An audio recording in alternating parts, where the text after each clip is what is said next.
Hola, hoy vamos a hablar de triángulos.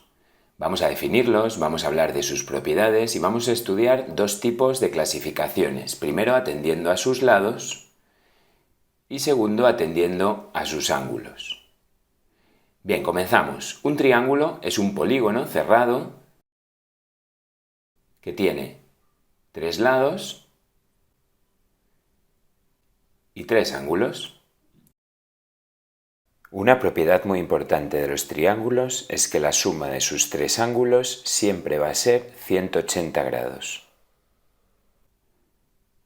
Ahí podéis ver los ángulos A, B y C en la animación, que si los ponemos uno a continuación del otro, obtenemos, como veis, un ángulo llano, es decir, un ángulo de 180 grados.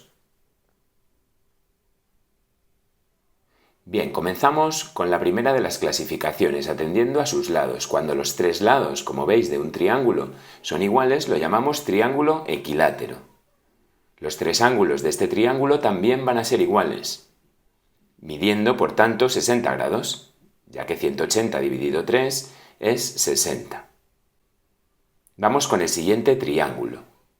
Cuando el triángulo tiene dos lados iguales y uno distinto, lo llamamos triángulo isósceles, como el que veis en pantalla. Y además de tener dos lados iguales, también va a tener dos ángulos iguales, los ángulos B y C. Ahí veis que el ángulo A es el desigual, que es mayor. Una característica de estos triángulos es que si tomamos el lado desigual, el vértice opuesto, el tercer vértice, siempre va a estar situado en la mediatriz de ese lado desigual, tal y como podéis apreciar en la animación. Cuando los tres lados son diferentes, como este que veis en pantalla, lo llamamos triángulo escaleno. Ahí lo veis. Tanto los lados como los ángulos van a ser diferentes. Vamos a clasificar los ángulos de otra manera, atendiendo a sus ángulos. Si todos los ángulos, como este mismo que veis en pantalla, son agudos, es decir, menores de 90, lo vamos a llamar triángulo acutángulo. Este, por ejemplo, además de ser un triángulo escaleno, va a ser un triángulo acutángulo, porque como veis, todos sus ángulos son menores de 90. Si el triángulo tiene un ángulo recto, como el que veis en pantalla, de 90 grados, lo llamamos triángulo rectángulo. Aquí podéis ver uno de ellos. En estos triángulos, los lados que forman el ángulo recto, que son los menores, los llamamos catetos. Ahí los veis, B y C.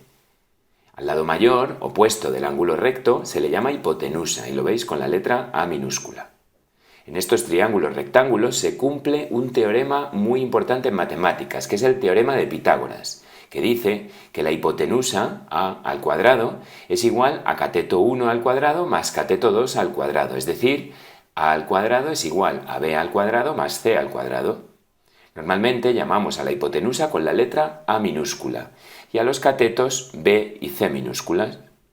Recordad, para los lados usamos siempre letras minúsculas y para los vértices letras mayúsculas. Eso en todos los polígonos. El criterio es que vértice y lado opuesto lleven siempre la misma letra, alternando letra mayúscula en vértice y letra minúscula en lado. Bien, continuamos con la clasificación. Cuando el triángulo tiene un ángulo obtuso, es decir, mayor de 90 grados, como este que veis en la animación, recibe el nombre de triángulo obtusángulo. Ahí veis que el ángulo A es mayor a 90.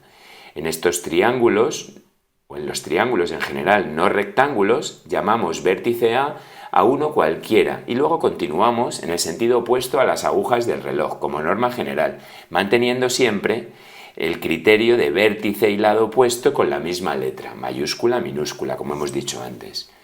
Pues bien, esto sería todo. Esta sería la explicación general de los triángulos, una definición y un par de clasificaciones básicas atendiendo a sus lados y a sus ángulos. Espero que os haya resultado útil el vídeo, lo hayáis comprendido bien y nada, nos vemos en el próximo. Un saludo.